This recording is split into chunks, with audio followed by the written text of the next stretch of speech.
So if I could just ask our remote production panelists to join me on stage. So please join me, Emili, Roberto, Donald, and Dirk as well, please. So this session is going to be a discussion on the move towards centralized and remote production models. So we'll examine the latest advancements in technology, infrastructure, and operational strategies that are shaping the future of content creation and enabling greater efficiency, flexibility, and scalability. So lots of buzzwords lobbed in there for you.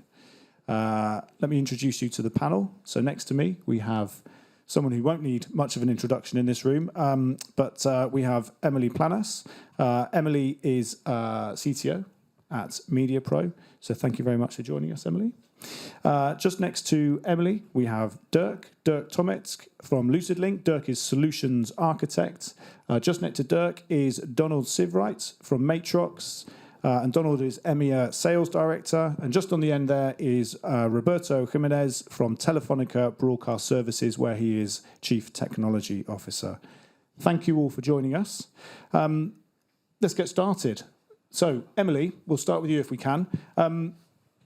Give us an example, if you can, of Mediapro's approach towards remote production. How would you sum it up? And can you give us an idea of what exists in terms of the facilities to support that operation as well? Well, the first is we started producing remotely. We centralized it first, and we started producing remotely a little bit later.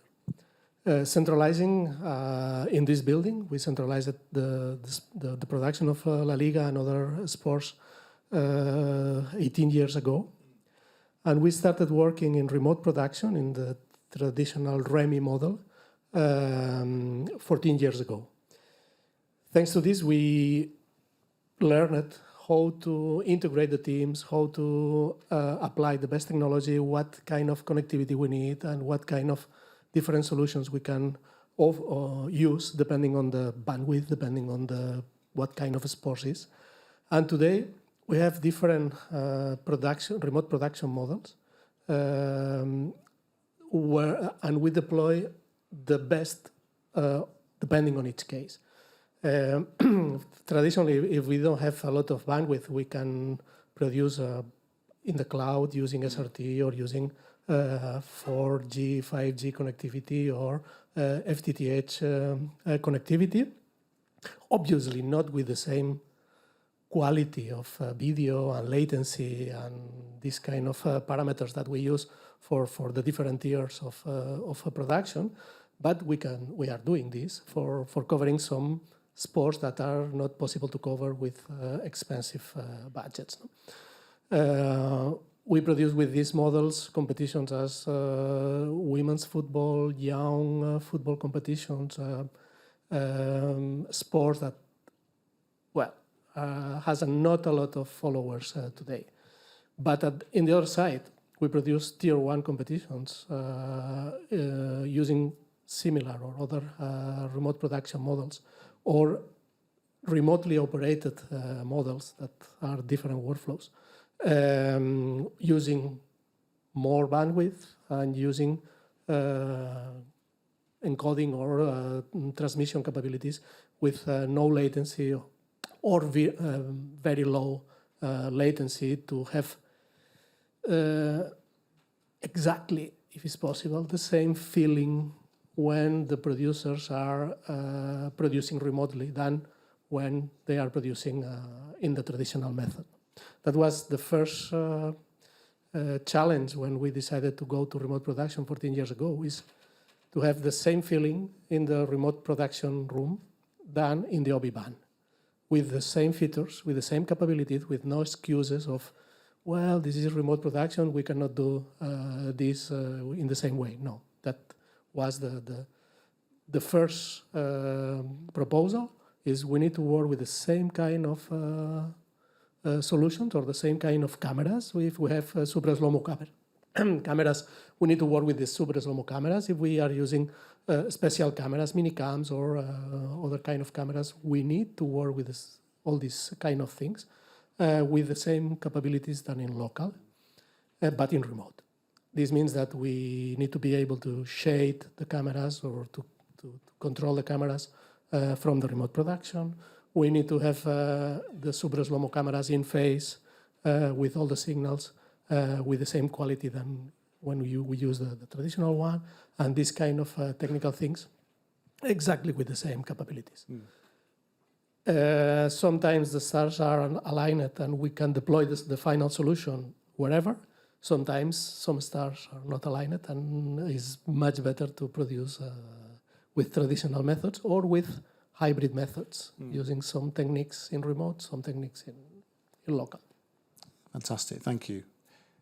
Roberto, same question to you really, but I think what would be useful, and obviously a lot of people in this room will know all about the kind of projects that you guys are involved in, but can you just give, for those who don't, a bit of a sense of the kinds of projects that Telefonica is involved in from a remote production perspective? Yeah, of course. First of all, I would like to congratulate you because of the organization. Nice, very, very nice panels. And of course, thank you to Grup Mediapro and Emili because of your hospitality. It's a really pleasure to be here with you and with you guys, everybody. We were talking here in the coffee break about the centralized and remote production, and we were talking about, okay, if you got the enough connectivity, why do you need to be at venue? And that's the trick, enough connectivity. So that's why we have been doing some maybe 1, 2, or 3 steps of remote or centralized productions.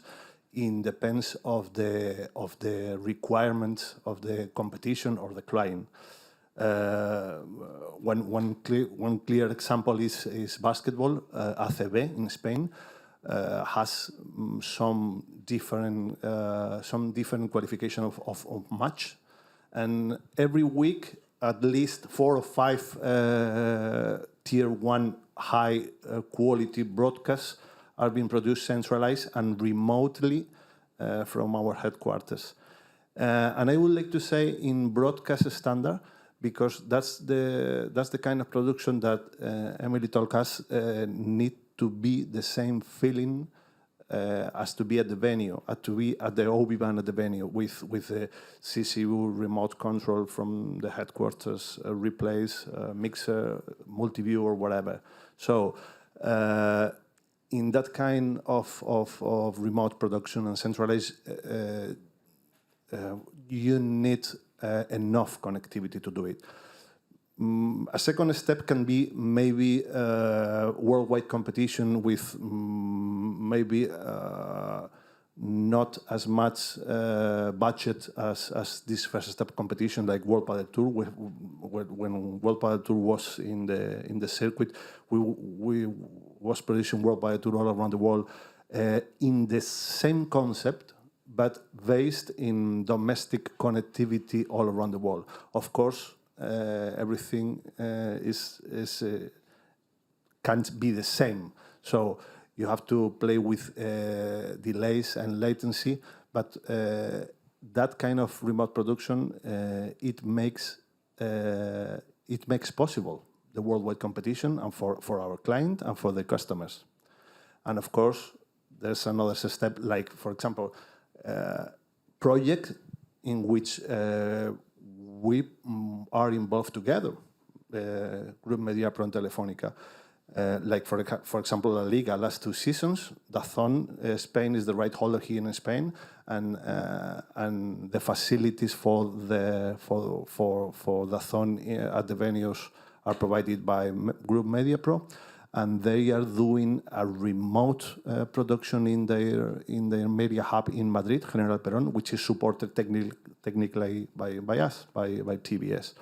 So I think there's no one model. There's a customized model for each competition, each client, or each product. And we've got a video actually which we can show, which will help to just explain some of the points that you've made. Yeah.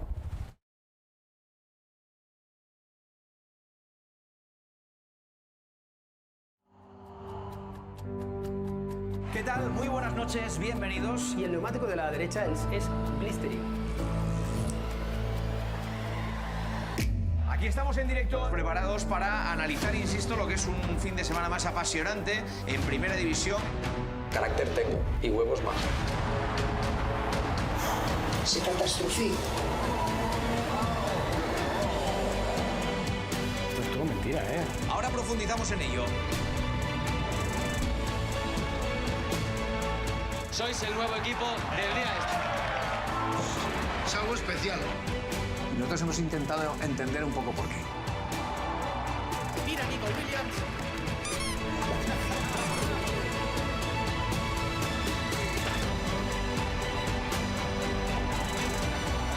¡Campeones de Copa!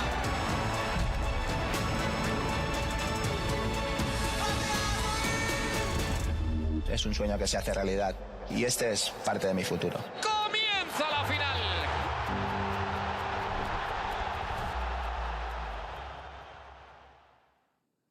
Great. So we can see, yeah, some of the range of content that you're talking about servicing there.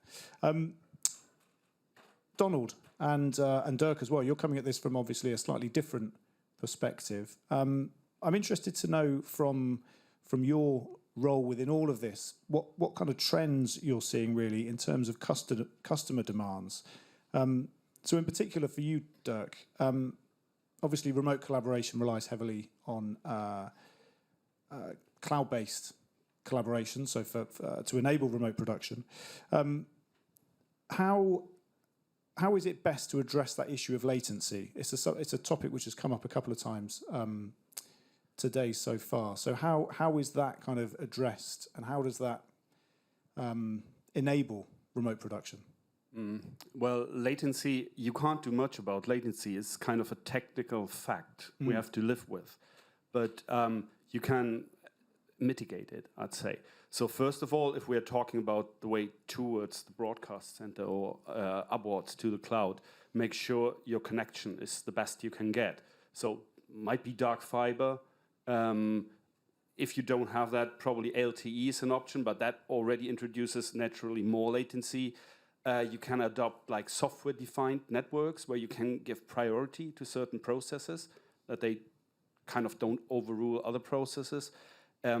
Other than that, probably if you go directly to the cloud, you can use direct connections like AWS Direct Connect, which kind of avoids hops, I'd say. Then I believe it is down to us manufacturers as well to work with what we have and improve protocols. Like UDP is probably not the ultimate answer to everything. Maybe there is a reason why people would use TCP, I guess, but then we have to kind of maybe split it up and open multiple sockets, so technical advancements, I'd say, we have to introduce. And obviously, when we are talking about repurposing the content, editing it maybe, caching is the way to go. Like introduce edge devices closer to where the data is used, consumed, and then you can even take it a step further because you always have an origin server where the data comes from, or it might be multiple regions, but still there's an origin. And then if you have the edge servers all hitting this one location at a moment, that might overload that. So what we introduced then is something like an origin shield, which is kind of a secondary layer cache around the origin, which feeds then the edge devices. Things like that. But again, it's unavoidable. Latency is a natural fact, I guess. And Donald, from your perspective, are you able to share with everyone what impact you think the changing ways in which viewers are kind of consuming and taking that content, what kind of impact that might be having on the workflows, and in particular those remote production workflows, to support the kind of creation and then the sharing of that content as well? Yes, I'd reiterate what Dirk said, that you can't beat physics. So you have certain latencies in getting your content to a central environment, be that cloud-based or physical. And what Emil was saying about having a different feel to people working remotely or remotely or in a centralized environment. That's something that has to be addressed because the production from a particular producer should be quite similar wherever it goes, and that means the creative people are doing that have to be comfortable doing it in the same way for each source. And of course, the end user, the eyeballs are looking for something that is more pertinent to them now. They'd like more additional information that's interesting to them, and they would like maybe additional ancillary feeds. One of the nice things about remote production, especially remote production in the cloud, it gives you the possibility to scale as your viewership increases or as the demands increase. And there are certain platforms. Matrox as a company is generally, we view ourselves as plumbing. By plumbing, what we do is we allow all the manufacturers in here and other users of systems to not worry how their signals get from A to B and worry about what they do, whether it be a CG system or a video server, whatever. Doing that sort of thing in an IP environment, so a cloud-based environment, is quite different. So you have to have a different approach to how you manage the signals there. So if you just try to do what is often done today as a lift and shift, take the existing software that you're using today on a system that's sitting in machine room, and if you put that in the cloud, very often the operator will notice the difference there. Whereas if you approach your implementation of those systems in a way that's IT-centric, you will end up with no difference between working in a centralized environment and working in a cloud-based environment, which is the objective, is to make sure that the creative people don't see any difference, they don't have any complaints about whichever way they're working.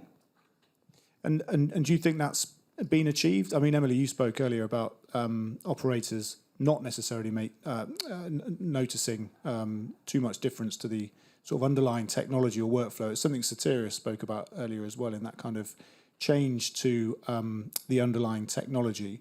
Do you think so? Has that been achieved? Are you sort of confident that? Well, I think that most cloud-based production today is, as Emili said, is often tier 2, tier 3, tier 4 type production.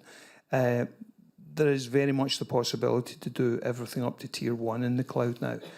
There are products coming to market. One we're working on, we're promoting at the moment, which is to allow at least the same production quality, performance, and look and feel as you would expect from a traditional installed centralized production environment. So is it achieved yet? No, because there's a lot of install that needs to happen before people feel that. But certainly the underlying technology is coming to the market, which allows you to do exactly the same thing as you would do in a centralized facility in the cloud, be that a private or public cloud. But also it would potentially allow you to rationalize what you have in your centralized facility as well. So get rid of a traditional broadcast facility, for instance. So we often hear that conversation, that debate about, tier 3, tier 2, what can be done in the cloud.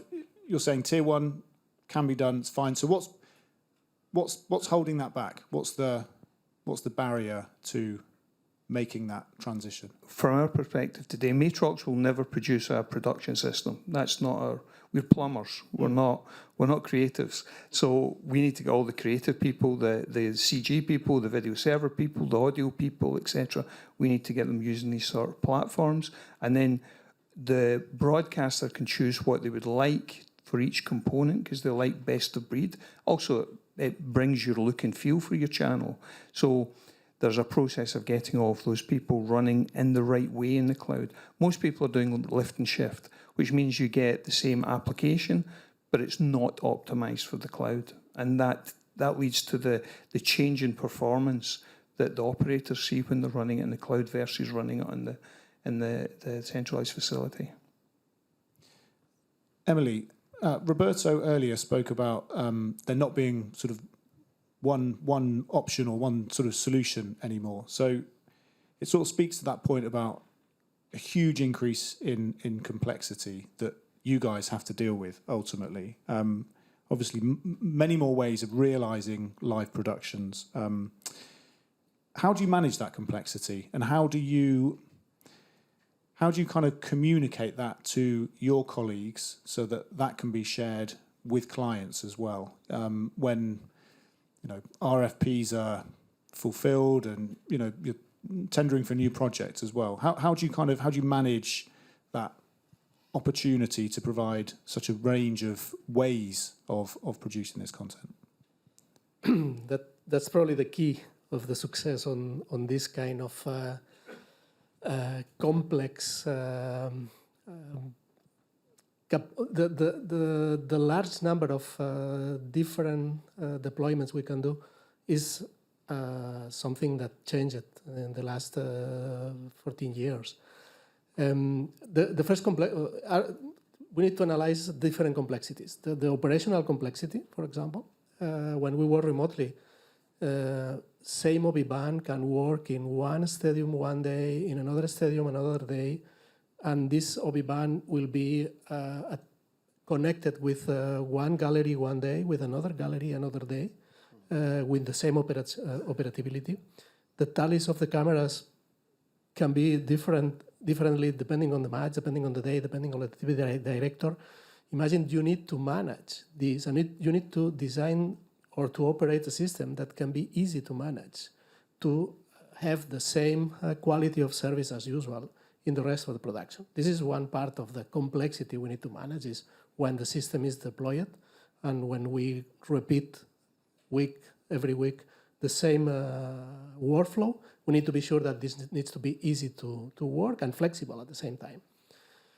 Another thing is how to manage the new projects. This probably is a little bit more complex because every project is different and every project has different connectivity, different kind of final product. If we, not only in speaking technically, if we work in HDR, in 1080p, in 2160, or in different video standards. Also, if we produce different sports with different kind of cameras, with what every production needs. And at the same time, thinking on something that probably is never deployed, because every production needs a specific integration depending on the bandwidth you have, or if you have redundancy or not on the connectivity. If this redundancy is one is MPLS and the other one is dark fiber, the solution every time is different. This means that when we answer an RFP or when we are offering a solution, we need to involve much more people on this answer to offer what is better on each case. If we put only the commercial guys answering the RFP, or the production team analyzing the budget, or everyone working alone, this doesn't work. What we are doing today is every project we mix different people on the project to provide the best and the cheap solution in every case. Obviously, sometimes we have so much information, and we need to say, okay, to have advantage of this, we need more connectivity, or to be better in price, we need to work with this kind of solutions or others. At the same time, we are managing with the manufacturers and some partners what we need to work better. For example, we work with some camera manufacturers with different brands to ask for having the connectivity directly from the camera. And now there are some brands that are offering cameras that has HEVC encoding inside in SRT, and the same camera can work in JPEG XS in 2110 standard, uncompressed 2110. And with this kind of camera, we can produce absolutely all kind of different workflow in remote production. That's fantastic, because If not, we need to have different encoders, different hardware attached to the cameras that needs to be changed every production depending on the connectivity and depending on what kind of solution finally you deploy. That's what we are trying to manage, to manage the complexity of this kind of different solutions every day. Talking about RFPs and things like that, I think that sometimes people tends to use the term, bad use of the term remote production as a synonymous of low-cost production. And I would like to say definitely no. Of course, remote production have some aspect cost-effective, of course, the people, for example. But you have to think, okay, what is the product and what is the solution? Because if it is a tier 1 product, maybe the connectivity are going to be more expensive that the people hire locally, for example, but can be better. Because if you centralize the production, you have always the same look and feel, and the same program director can do 2 or 3 matches with the same criteria and with the same graphics. So the solution is specific for each customer or for each product, but it's not a synonymous low cost with remote production or cloud production. So how do you guide clients through that kind of journey then? You know, if you're talking about the misconceptions around costs, how do you kind of guide them through those decisions that might involve private cloud or public cloud or on-prem infrastructure? How do you kind of help them to navigate that and come to a decision? I think it's the same. It's not the same centralized production, high quality broadcast remote production, cloud production. It's not the same.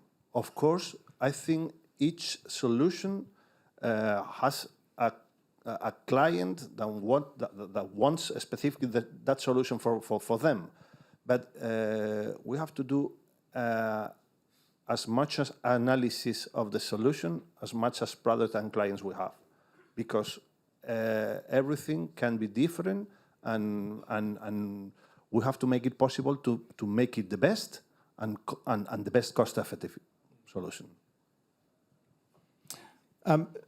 Donald, question for you. I'm interested to know about the kind of relationship between the technology providers and some of the service providers and the facilities organisations. Can you give us an idea of the kinds of like partnerships or maybe co-investment strategies that might be most successful in kind of helping to accelerate centralised production infrastructure? Yeah, I think from Matrox perspective, we're not looking for any co-investment or anything like that. We're quite happy to invest our component of this this venture. I think the main thing is identifying what workflows are going to be required, what kind of components are required, what are the preferred suppliers for those, and then we and the broadcaster would go along and recruit the vendors who are most appropriate for them to use for. Typically, it would be a specific event at this point, and that would gradually get them working in the environment. It's not a very difficult thing to implement, but nobody's going to expend engineering resource unless there's a reason for that.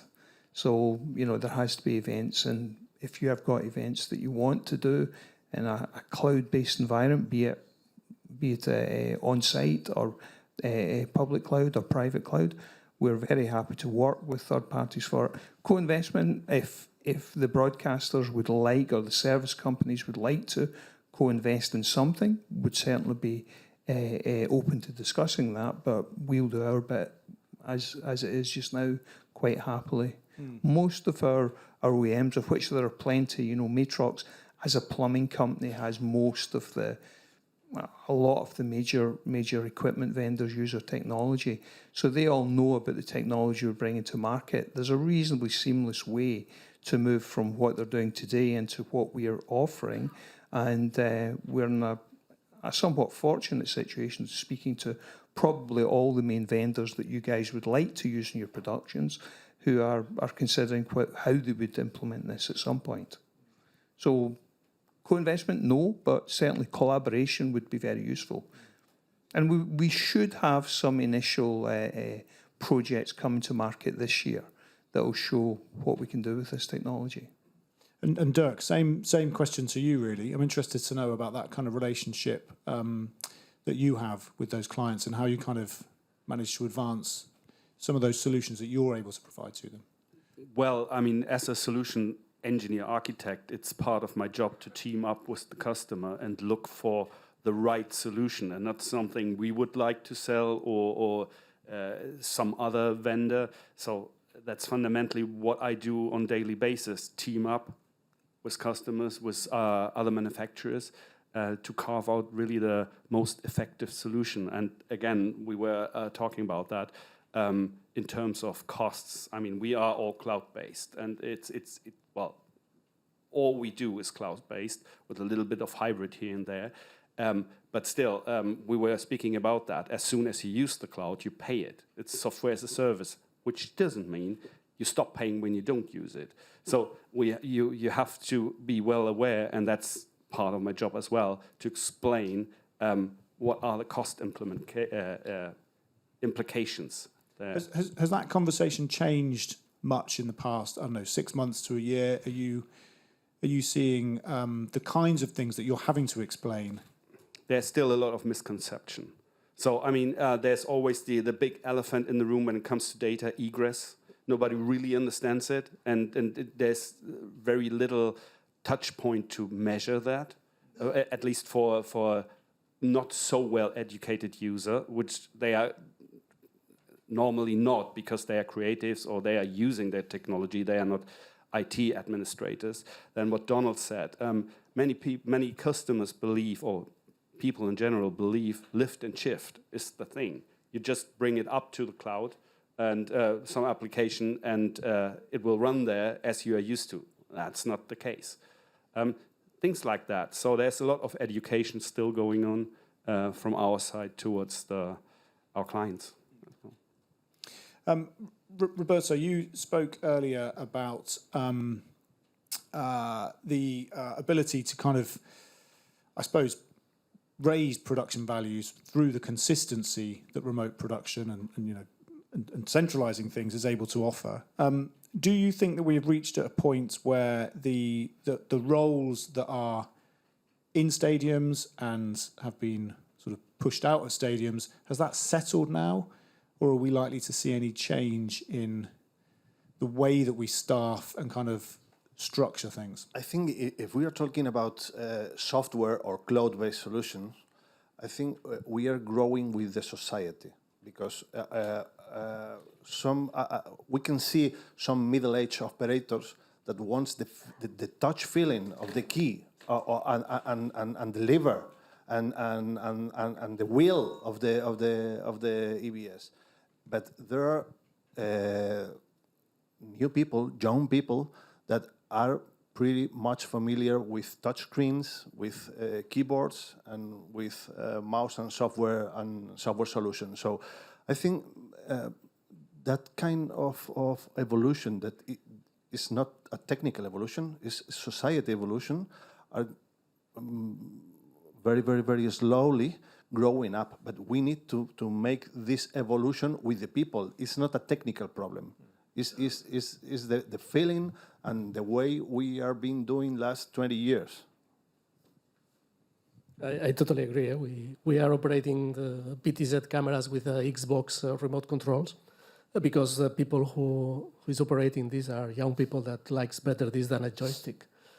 And it's really a cultural thing. But if technically you can offer the best solution for the operators, and at the same time try to convince the guys that are less flexible on this, is where you have the key.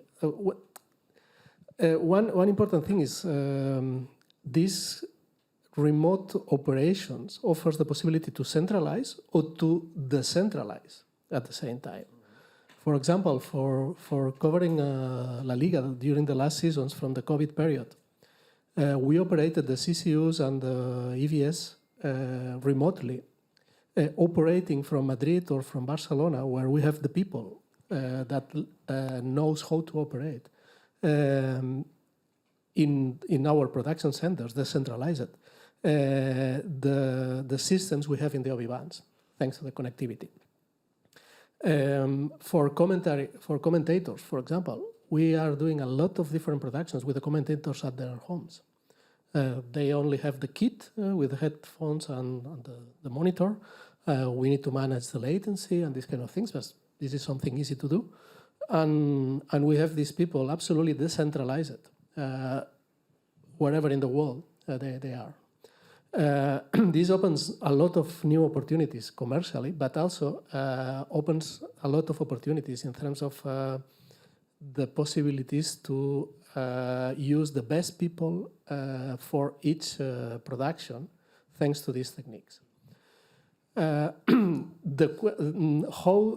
to convince the people that likes to have the EVS feeling for the replays, something we don't solve it.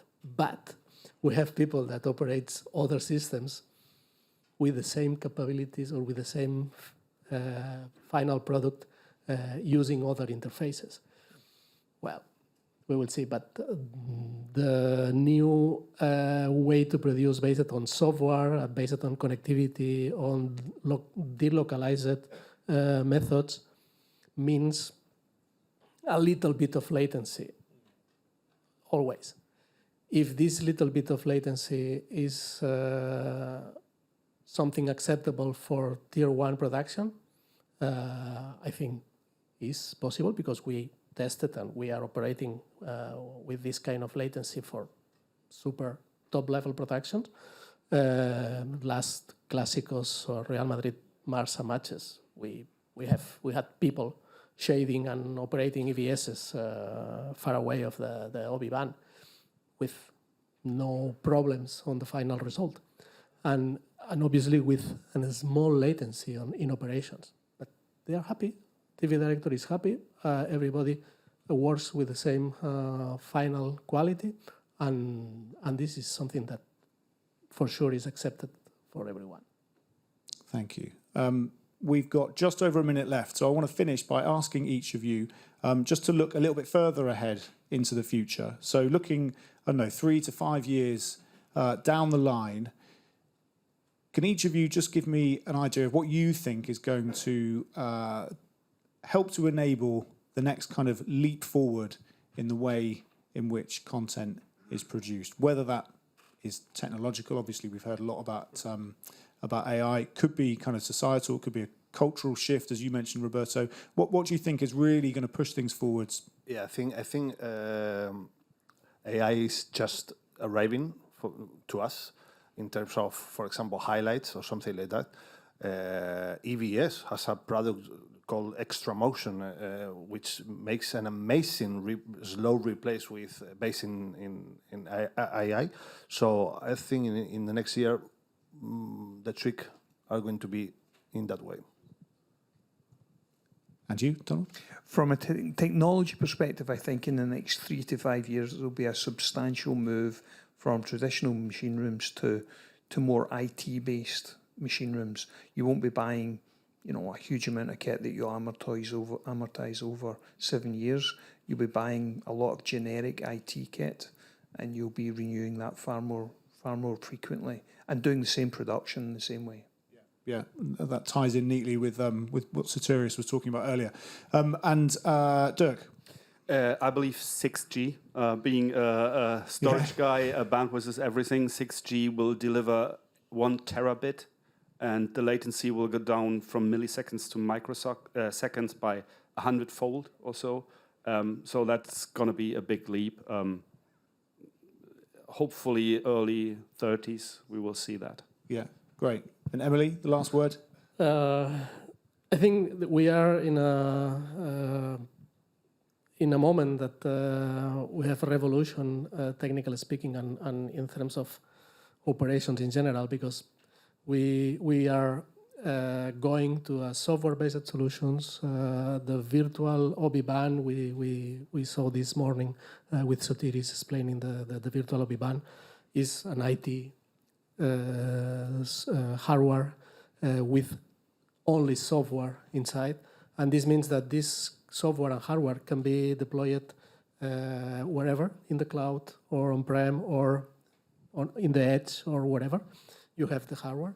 And the software can be used by license, by permanent license, by occasional license and pay-per-use. And all these possibilities mixed opens a lot of possibilities working remotely, working locally, centralized, decentralized, or in what kind of new technology or deployment you can have. Fantastic. Emili, thank you very much. That's all we've got time for. So please join me in thanking the panel. Thank you to Emili. Thank you to Dirk. Thank you to Donald and to Roberto as well. Thank you. Thank you.